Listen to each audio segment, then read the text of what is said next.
안녕하세요. 정지훈입니다. 이번 강의 시리즈는 조금 길어질 것 같습니다. AI 관련된 토픽을 짧게 짧게 하려고 그랬는데, 최근에 인터프리터빌리티 관련된 부분을 요청하시는 분들이 많아서 다루긴 해야 되는데, 한번 시작하면 굉장히 길어질 강의라 조금 망설이기도 했는데요. 최근에 좀 좋은 책들도 좀 나오고, 그래서 이게 왜 시작은 해야 되겠다. 다만 이제 중간중간에 인터프리터빌리티 말고도 다른 이슈들을 끼워 넣으면서 이렇게 항상 이것만 하는 건 아니고 그런 식으로 해서 진행해 볼까 합니다. 그래서 기존 강의하고는 다르게 이번 강의는 앞으로 몇 개를 더 하게 될지는 잘 모르겠네요. 왜냐하면 이게 생각보다 다뤄야 될 주제가 많거든요. 그래서 뭐 어쨌든 커버가 되는 대로 최대한 해보도록 하겠습니다. 이번 강의에 그 뭐 교과서라고 할까요? 이제 참고할 만한 것들이 좀 나와서 과거보다는 훨씬 하기가 좀 수월해졌는데 첫 번째는 크리스토퍼 몰라라고 지금 대학원생 박사과정에 있는 학생으로 알고 있는데 인터프리터블 머신러닝이라고 하는 깃북을 내놨습니다. 그래서 아마 제가 가끔 공유를 했기 때문에 이걸 보신 분들도 계실 텐데요. 이 책에 있는 내용들을 조금 커버를 할 생각이고 그 다음에 닙스 2017년 인터프리터블 ML 심포지엄에 나왔던 자료들이 좀 있습니다. 이거 그리고 여기에 나와 있지는 않지만 ICML에서 이제 빈 킴이 했었던 튜토리얼 세션이 있는데 그 내용들을 조합을 해서 적절한 주제가 나올 때마다 업데이트를 하는 방식으로 진행을 하도록 하겠습니다. 그래서 오늘은 첫 시간이니까 가볍게 그렇다고 해서 너무 길게 강의를 하면 안 되니까 뭐 웬만하면 20분 내에 끊으려고 노력을 해보도록 하겠습니다.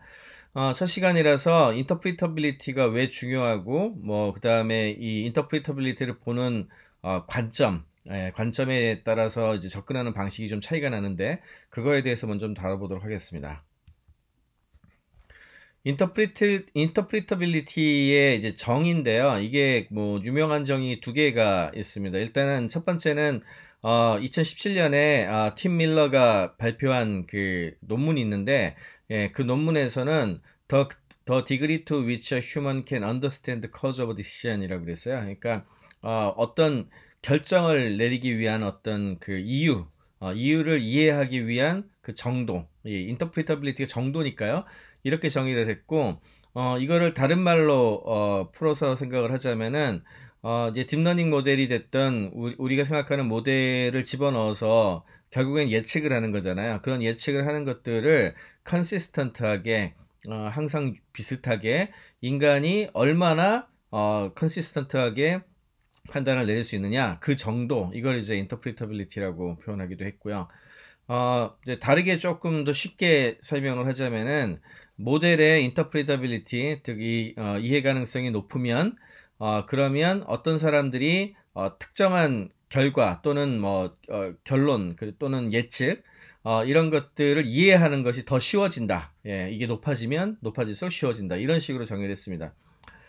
이건 조금 복잡하게 정의를 한 것 같고요. 개인적으로는 빈킴이 2017년에 ICM의 튜토리얼에서 했던 그 간단한 설명이 더 마음에 와닿습니다. 인터프리테이션은 인간에게 설명을 하기 위한 프로세스다. 이렇게 아주 간단하게 정의를 했었는데 결국에는 인터프리터빌리티 자체가 기계와 인간 사이의 커뮤니케이션이잖아요. 그 부분을 효과적으로 해 나가는 것이다. 이렇게 그냥 해석을 한다면 더 쉽게 이해가 될 것 같습니다. 그러면 이게 왜 중요할까요? 굉장히 여러 가지 이유들이 있지만, 첫 번째는, 사이언스. 즉, 지금 이 우리 딥러닝 모델이, 또는 이제 머신러닝 모델이 어떤 결론을 냈는데, 첫 번째 질문은 왜 이렇게 결론이 났을까에 대한 질문. 그 다음에 두 번째는, 틀렸다면 왜 틀렸을까? 왜 안 됐을까? 이런 거에 대한 것들을 명확하게 이해를 잘 못하고 있지 않습니까? 그래서 이런 부분들을 잘 밝히기 위한 어떤 과학적인 의미, 이게 첫 번째가 되겠고요. 두 번째는 이 실생활에 이제 머신러닝이 적용되기 시작을 했을 때 종류에 따라서 인터프리터블이 중요하지 않은 경우도 있거든요. 그런데 셀프 드라이빙 카라든지 또는 의학이라든지 이런 쪽 같은 경우에는 안전이 이슈가 되기 때문에 어느 정도로 그게 안전한 거냐 그리고 어떻게 테스트를 할 거냐에 대한 이슈가 나오게 되는데 이 부분을 커버하기 위해서는 이 모델이 왜 이런 결정을 내렸는지 이해를 하는 것이 굉장히 중요합니다. 세 번째로 뭐 이제 바이어스 관련된 부분인데요. 예를 들자면 론, 대출 같은 것들 심사를 하는 거를 인공지능이 한다라고 했을 때 데이터가 굉장히 많으면은 그중에서 이제 데이터 자체가 한쪽으로 치우칠 수 있잖아요. 그런 치우쳐져 있는 데이터에 따라서 결론을 내렸다면 좀 문제가 되지 않겠습니까? 그래서 이런 걸 이제 페어니스 이슈라고 부르기도 하는데 데이터가 가지고 있는 바이어스를 감지를 하고 그 바이어스를 교정할 수 있도록 해주려면 역시 인터프리터빌리티와 관련된 부분들이 도움이 될 것이고요.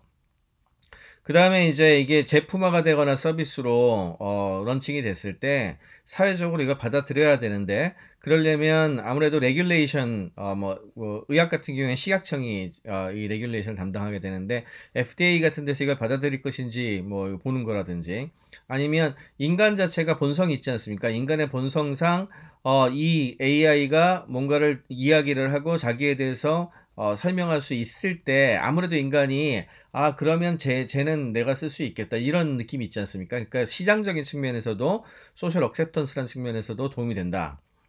그리고 또 한 가지는 머신이 어떤 판단을 해가지고 이렇게 그 결론을 우리한테 제시를 하는 거잖아요. 그때 이제 그냥 떨렁 결론만 내는 것보다는 서로 상호작용을 하면서 물어보는 거에 답도 하고 이게 왜 이런가에 대한 것들 결정을 내린 걸 보여주기도 하고 그렇게 되면 이 기계 인공지능이 우리를 설득할 수 있게 되죠. 이렇게 설득하고 상호작용을 하는 데도 도움이 되기 때문에 인터프리터빌리티 중요하다고 할 수 있겠고요. 마지막으로 뭔가 잘못됐을 때 어디에 무엇 때문에 잘못됐는지를 볼 수 있다면 그걸 디버깅을 할 수도 있고 그 다음에 패턴이 반복됐을 때에는 이렇게 감사를 해가지고 뭐 이건 좀 다르게 해볼 필요가 있습니다라고 하는 결론을 내릴 수 있지 않겠습니까? 이런 거를 다 하는 데에 이 인터프리터빌리티가 도움이 됩니다. 또 한 가지는 직접적으로 인터프리터빌리티 이슈라고 할 수는 없지만 또 다른 이제 인공지능의 제일 중요한 뭐 몇몇 가지의 그 중요성, 그 문제가 되는 부분들 여기에도 인터프리터빌리티가 도움이 될 수 있다라고도 얘기를 하고 있는데 예를 들자면 아까도 잠깐 언급했습니다만 페어니스 문제, 공정성 문제죠. 예측이 어느 한쪽으로 치우치지 않고 차별을 하지 않는다는 걸 알려면 얘가 왜 그런 판단을 내렸는지 알 수 있어야 되겠죠. 그 다음에 프라이버시 문제, 뭐 데이터가 프로텍션이 되고 있는 센서티브한 인포메이션에 대한 부분들, 그 다음에 뭐 릴라이어빌리티와 러버스트니스, 조그만 변화를 줬을 때에 뭐 그렇게 큰 변화가 발생하지 않는다. 이게 이제 릴라이어빌리티 러버스트니스 이슈인데 만약에 아주 조금 변화를 줬는데 엄청 크게 변해가지고 딴 데로 튄다든지 이렇게 되는 상황이라면은 문제가 있는 거잖아요. 그래서 이런 부분들을 해석을 한다든지 또는 우리가 이게 원인과 결과 관계가 맞는가라고 픽업을 한 거에 대해서 인터프리터빌리티가 주어지게 되면 그 연관성을 파악하는 데 크게 도움이 되겠죠. 그리고 인간이 시스템에 대해서 신뢰를 하고 그 디시전 메이킹을 그냥 블랙박스 다라고 이렇게 생각하는 것보다는 어느 정도 그 판단의 기준을 봤을 때 더 신뢰를 하게 되지 않습니까? 그래서 이런 부분들이 또 인터프리터빌리티가 적용이 됐을 때 우리에게 도움이 되는 종류들이 되겠습니다.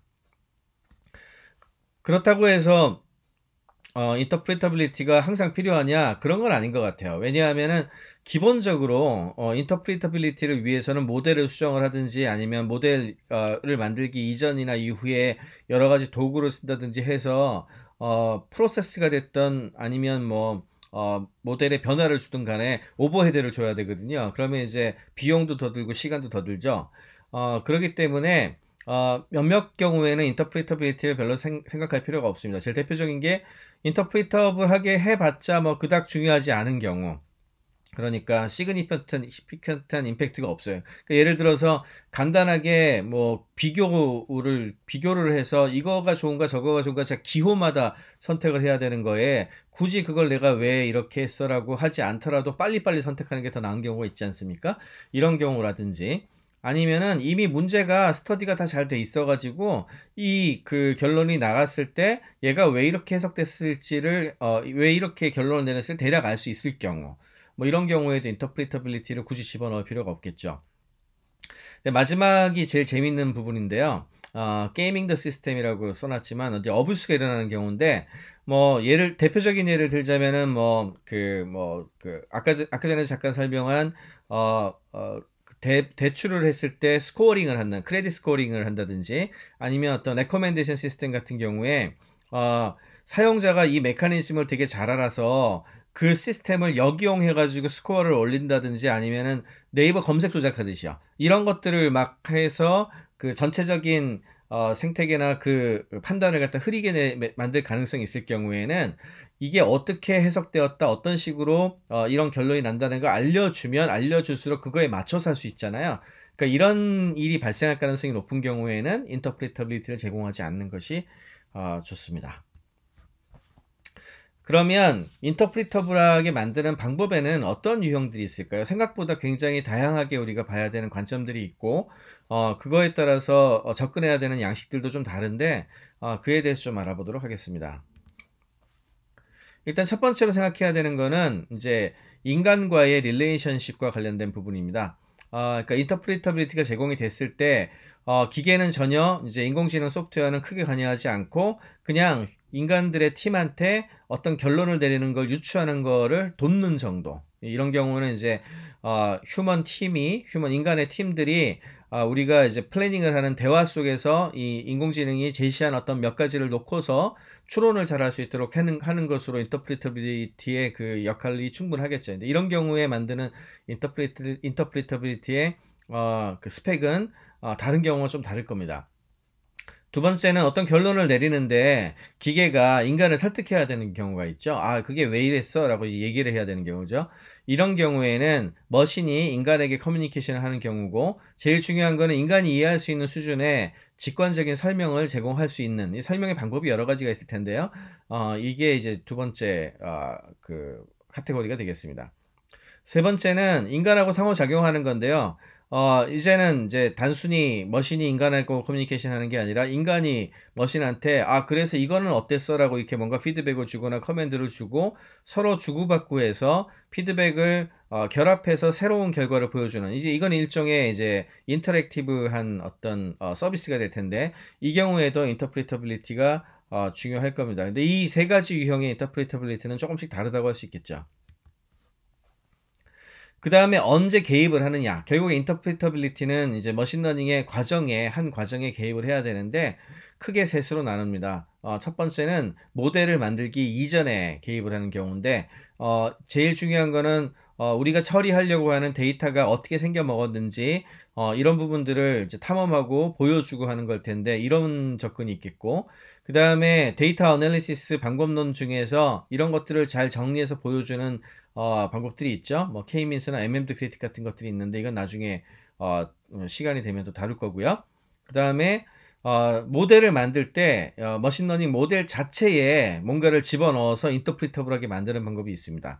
뭐 이것도 여러 가지 방법이 있어요. 뭐 피처 기반으로 하는 게 있고 케이스 기반으로 하는 것도 있고 얼마나 자주 나오느냐와 관련된 걸 기반으로 하는 것도 있고 마지막으로 이미 모델이 있어요. 그리고 결론도 다 났어. 근데 왜 이런 결론을 냈는지를 설명하려고 하는 방법들이 있습니다. 뭐 센서티비티 어널리시스라든지 그레디언트 베이스도 보여주는 거, 세일리언스 맵이라든지 모델을 흉내낸다든지 뭐 이런 부분들을 이번 강의 시리즈를 통해 가지고 커브가 가능한 것들은 골라서 하나씩 소개를 하도록 하겠습니다.